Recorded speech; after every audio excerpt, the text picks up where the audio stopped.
শাকিব খানকে আপনাদের ভালো নাই লাগতে পারে, তাই বলে কি তার বিরুদ্ধে প্রোপাগান্ডা ছড়াবেন?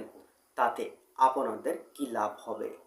আচ্ছা, শাকিব খানের মতো সুন্দর চেহারা, ভালো ড্রেস আপ, ভালো ফাইট করে, ভালো অভিনয় করে, আপনাদের পছন্দের এমন কোন নায়ক আছে ইন্ডাস্ট্রিতে যে শাকিব খানের মতো এমন অভিনয়, দুর্দান্ত ফাইট, দুর্দান্ত ড্রেস আপ, দুর্দান্ত হ্যান্ডসাম লুকিং, এমন কোন নায়ক আছে?